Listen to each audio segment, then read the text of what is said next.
Hey, so this is my review for SummerSlam Night 2, 2025. I didn't do um, a review last night for it. It was too late. But I actually liked it. It was really good. Um, you know, it, the best thing was the CM Punk and Seth Rollins match. As predictable as it was with Seth Rollins. Take that back. CM Punk and Gunther. Uh, seeing Seth Rollins come in and cashing in, you know, um, made sense, right? It's been talked about that the injury could have started out as a work. It was real, then turned into a work because he got, it healed quicker than they thought. Who knows? Doesn't matter. But everyone's was expecting that. Um, But yeah, no, it was a really good show. I liked last night, Um, but I wanted to do a review for tonight. Obviously we'll get into the ending with Brock Lesnar coming back. There's people who feel a certain way about that. Um, I'll get it out of the way now. Listen, I think the way that TKO is run and all those, it's a corporation at this point. I don't think they bring Brock Lesnar back if they didn't think it was gonna look bad. And I was reading a bunch of different stuff, and people were saying like, oh, well, they're in the middle of discovery, so something, they're still dealing with that lawsuit stuff. But I'm pretty sure that the TKO lawyers are gonna, dot the I's and cross the T's on stuff like that. They're not gonna just let him back if they didn't think, there was nothing there. I get it. I understand people feeling a certain way about it. I particularly don't want him back. Um, lost my train of thought. But yeah, no, I just feel like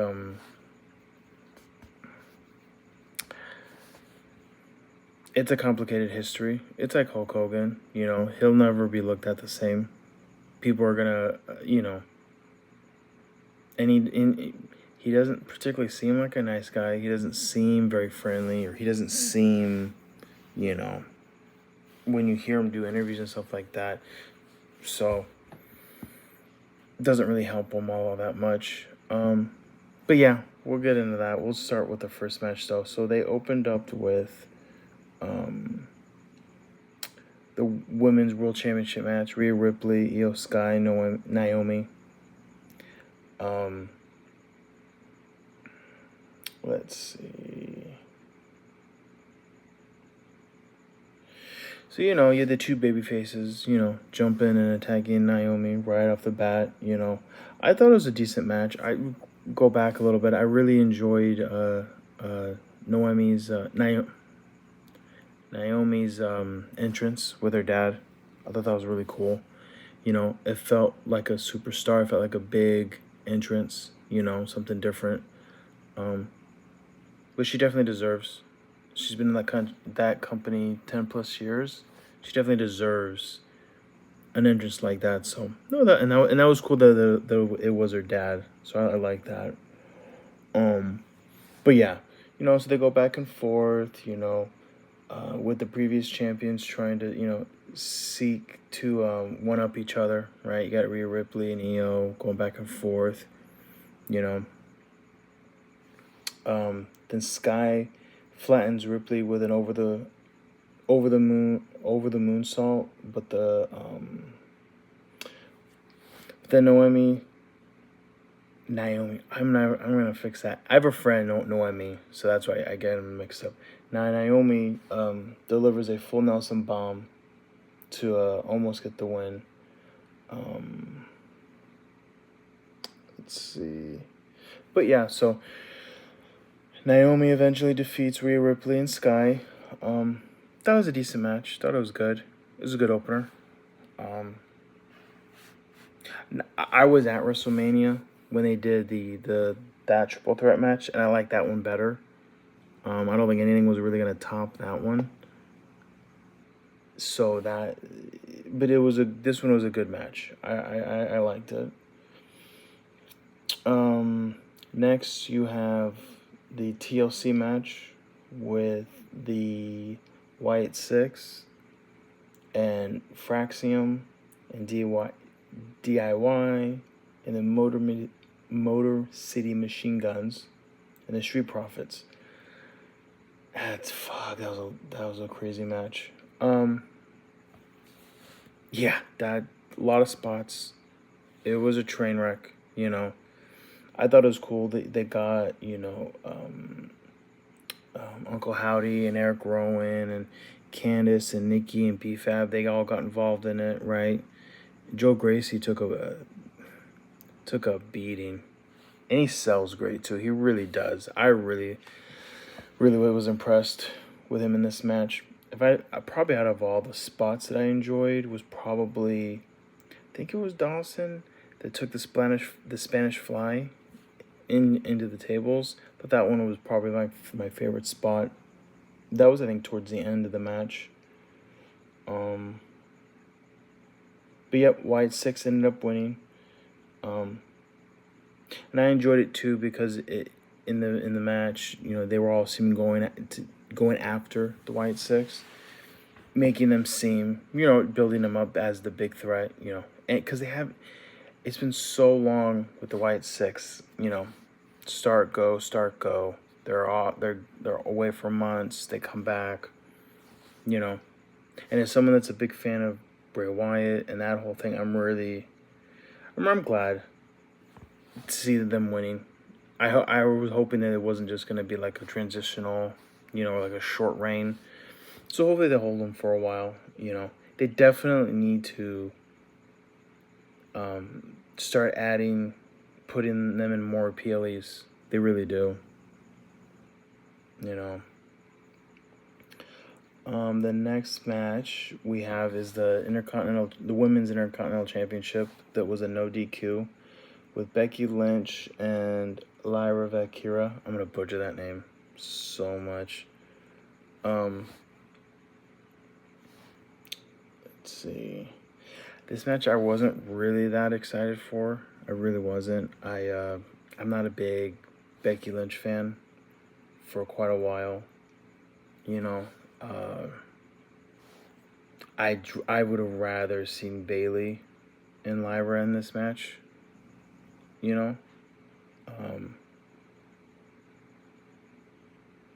But yeah, so the match starts. And obviously, again, it's a no DQ match, so do whatever they want.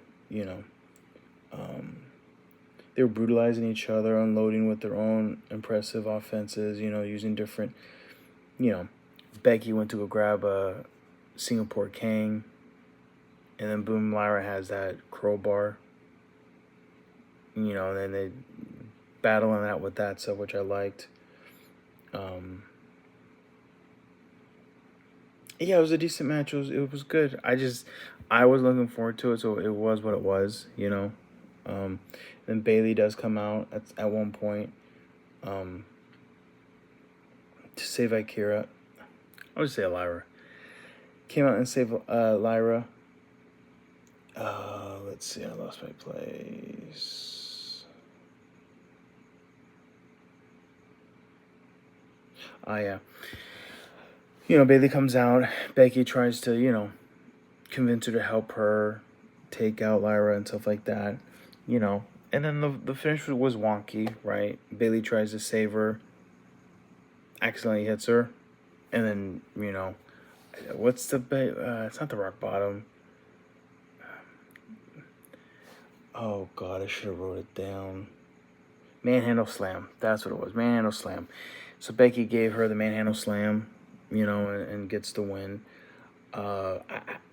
I don't want Becky with that belt. I personally don't, because now Lyra can't fight for it. So if anything, what does this lead to Bayley getting it? I don't know. And then how long does Becky hold on to it for? Because she'll probably go off and do movies or go away for a while. So it's just like I wasn't a huge fan of her even keeping the belt. I'd rather someone else get it. So we'll see how that works out. Next, we had the steel cage match for the U.S. Championship with Jacob Fatu and Solo Sikoa. This one I thought was going to be cool, right? Because, Jacob has the moonsault, so you knew that probably they were going to do a spot with the moonsault off the cage, which they did, Other than that, yeah, I was kind of just like, you knew the bloodline, or not the bloodline. Solo's, MFT? MTF? I wrote it down here. MFTs. MFT was going to come down and interfere and stuff like that.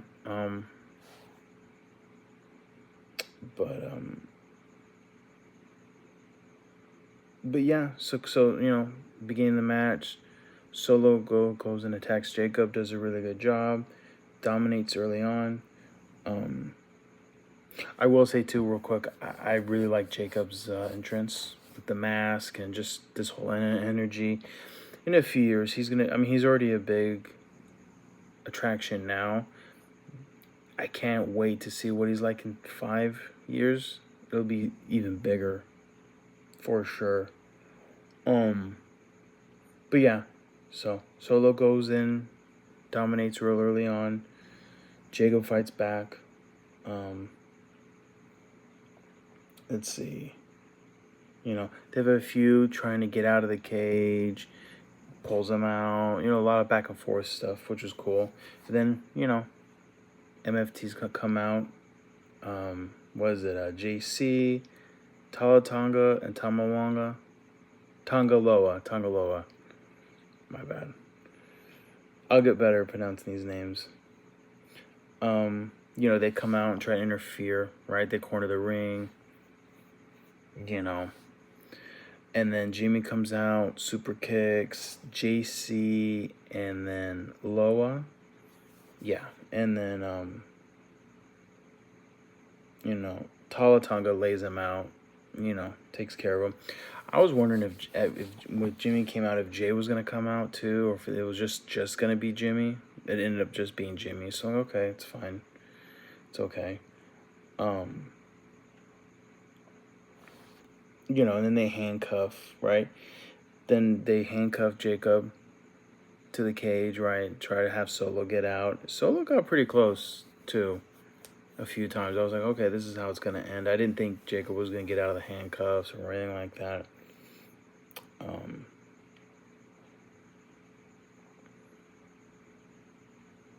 Yeah, and then they end up kicking the door. Okay, yeah. Tonga kick booted the door back into Jacob's face, and then allowing Solo to get out to get the win. And then at the end of the match, like I said earlier, they were going to do the spot with Jacob doing the moonsault, which you just knew that was going to happen. So that was probably like the best spot of the night. I wonder what the plans are for Solo. What's it going to be? Does he lose it back to Jacob at this point? What's new for Jacob? I mean, obviously we'll see in the coming weeks what they do, but I'm just curious to see where they go now with Solo. So, but yeah, I like that match. That wasn't too bad. And then you have the IC Championship match with the men's IC Championship match with AJ Styles and Dominic Mysterio. AJ had easily the best entrance the whole night. Comes out in the lowrider with his son, dressed up with the Eddie Guerrero themed tights. Right on the back of it says Styles. Got the flamed boots. Really cool. I'm curious to see. I doubt it, but I'd assume because it's TKO and they like to make money. Well, it'd be interesting to see if they have the style, that Latino Heat shirt that AJ had, if they'll make that into some shirts and sell. I'm sure they will. And the build for this match was really cool. I liked it. forgot his name. Dominic. Yeah, Dominic. Dom being the chicken shit heel, right? Oh, I have a letter. I can't wrestle. I'm not cleared by my doctor. And AJ stalking him the whole time. Seeing, well, just let him know I'm here. I'm watching.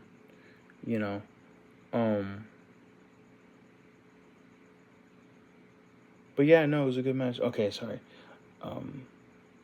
Yeah, and so, Styles does a bunch of the different, Guerrero type stuff. He does like the cheating thing at one point, trying to get Dominic in trouble with the ref. Tries to do a frog splash, which it didn't. I don't know, maybe because he knew he was gonna miss it. It didn't look that good to me, But yeah, he did the. He tried to do the frog splash. Let me see here. Yeah, and then at the end of the match, with the referee hanging up on the ropes, Dirty Dom blasts AJ with the boot and, delivers a frog splash and wins. So he cheats, Again, chicken shit heel. And then the rumor that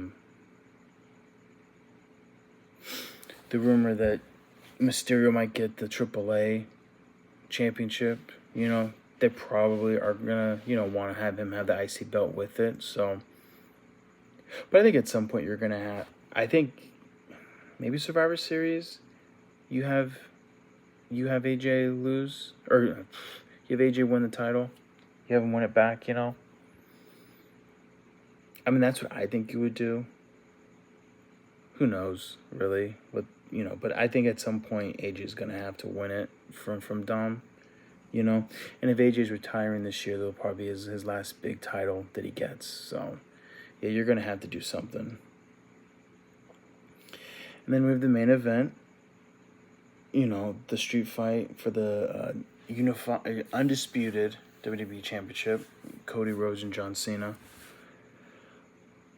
You have, Cody Rhodes comes out to, wasn't it, it was really cool. People thought it might have been AI, but there was like clips of Dusty talking before his entrance, and people thought it might have been AI. I guess it came out later that it wasn't AI. They cut actual clips from Dusty saying those things. And then, Cody comes out with that really cool, it looks like a variation of the helmet from WrestleMania. Yeah, the variation of it didn't like open automatically like that one did, but this one he just took off normally, the normal way. Makes his way down the ring. Then John Cena comes out. John Cena doesn't have the black and white bare ass entrance, right? It's all the colors, all the hoopla. He runs down, waves at the cameraman, runs all the way down, like an actual old school John Cena babyface entrance,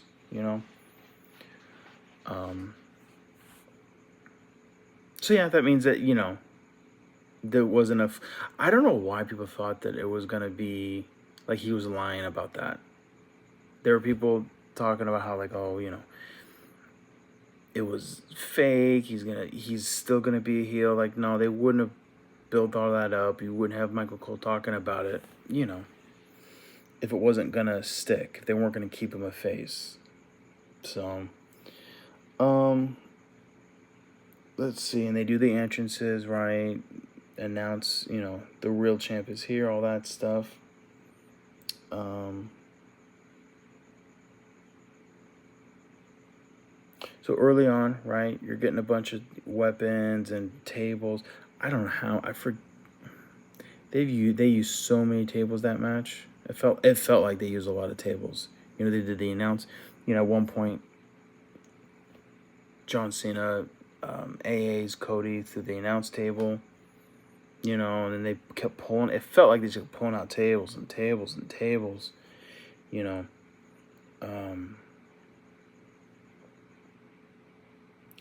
I wrote it. I forgot to write it down, but at one point Cena did.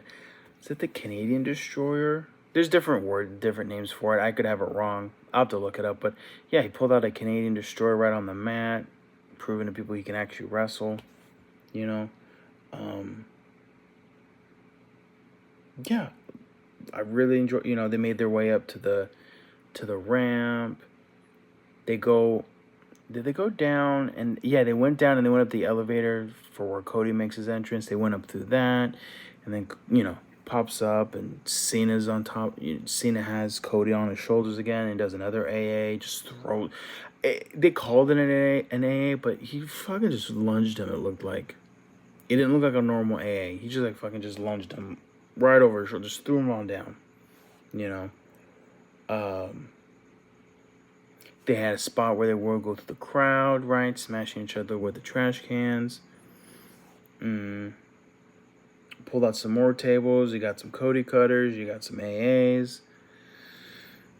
And then at one point, it had to have been a callback from the Umaga John Cena match, but Cody's undoing the bottom rope. And I think I'd seen a clip from this Cena Umaga match where there was a top rope, but Cody did the bottom one, and hit him in the head with that metal piece a few times, and then John Cena just hooked him in and choked him with the rope, which was the callback to Umaga during that match, which I thought was cool. I didn't notice it right off the bat. I saw it later. Someone else had pointed that out. But yeah, a lot of good stuff. It didn't feel too boring, didn't feel too long. It was really good. They told a story. My one issue, and it's such a nitpicky thing, but I just didn't like how for so long it seemed like it took Cody 2 to 3 crossroads to beat people, right? And then, of course, he does the 3, and Cena kicks out. And then later at the end of the match, or towards the end of that, when he wins the match, just took him 1. He did the table, right? He did the Cody cutter through the table, comes up, hits him with 1, and then that's it. I just don't like, it's just a real nitpicky thing. Like, I get it. That's what they do now. I just don't understand how he kicks out of the 3, but this one was done. That was it. I don't know. That's just me. I'm not going to... That didn't ruin the match for me, but it was just something that I just noticed. And I just kind of just think, okay, all right. It's wrestling. Yeah. And then, Cody pins him, wins clean. Well, not clean, but pins him, Had a moment with Cena, right, where Cena gives him the belt, wraps it around his waist. They share a moment. They hug. You can see Cody crying, because it was a beautiful moment, Cena looked like he was getting a little emotional, too. They share a moment, and then Cody leaves to let Cena have his moment in the ring. And then you see Brock come out. I had heard or was reading stuff that, it could, because they supposedly, rumor is that they, them and WWE and Travis Scott have kind of like patched things up, and that, he was going to be involved, which, I kind of was like, okay, fuck. Because you had to have something else happen, right? And I don't want to see The Rock anymore. I don't want to see that fucking guy. The only time I want to see him is if they do that Backstage Unreal show or when he goes in the Hall of Fame. I have no interest in seeing him near a wrestling ring. I just don't. I'm good. But if it was going to be Travis Scott or something else, I'd have been interested to see where they go with it. But it ended up being Brock Lesnar. Kind of comes out, which I didn't anticipate it being Brock Lesnar, comes out, does his whole stomp thing, and then the pyro goes off. He makes his way down, right, just staring at him, and you see John Cena's face is just, fuck me, walks around the ring, takes his hat off, still has that long hair. It doesn't look like a man bun. Well, he grew out the side, so it's not shaved, so it's all just a big mess. So I got the long hair, the beard. comes out, takes the jacket off, gets in the ring. I thought they were going to draw it out a little bit more. Maybe try to do a handshake or do something. No, just went right for it. Gave him an F5. Laid him right out in the ring. And that's how they end the show. And for the pop, it was good. People hadn't seen him, I think, in like 2 years. So, I mean, it was a good surprise and a good pop. And then online, when and everything is such... I don't want to get in the weeds with all that's with the online stuff, because it's a mess, but everyone has their own feelings on him being back, and why, and he's not a good person. I don't know Brock Lesnar, right? And he hasn't been, as far as I know, because I haven't really been paying attention to it, right? He's just been mentioned in that lawsuit. I don't think he's been arrested. I don't think anything's officially been charged or anything like that. And again, TKO is it's a business, right? They're not going to put him out if at any moment they thought it was going to make them look bad or cause them problems, Supposedly they're right there in debt anyway, so they're trying to recoup as much money as they can. And knowing that he might have done some of the allegations that have been thrown at him, or what's been happening, it would be real stupid of them to do that. So I really think they've crossed their I's and dotted their T's with that. And they wouldn't bring him back unless they're pretty sure that he's okay. And again, who knows? At all. Who knows? But that's clearly why they're not doing the press conferences anymore. If you consider Hulk Hogan dying, and then Triple H is at the White House hanging out with Trump, and then you put Triple H out there in that press conference, they're going to eat him alive? No, they weren't going to have that. They weren't going to do any, they weren't going to put themselves out there like that. Because it wouldn't even be about the wrestling. That whole press conference would just be about that stuff. So, but yeah, I thought it was a good weekend. I really did.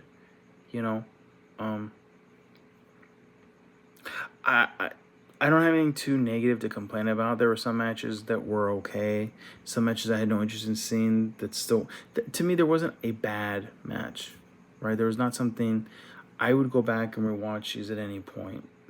None of them are, you know what I mean? So I really enjoyed this weekend, for what they gave us, I'm glad they split it up into two, because now you're getting the women's IC match. Because I don't think if you keep it one night, I don't think you get the women's IC match. I don't think you might get either one of the men's U.S. or Intercontinental title. You probably get the U.S. title because of Jacob, right? So, it's good to have it two nights.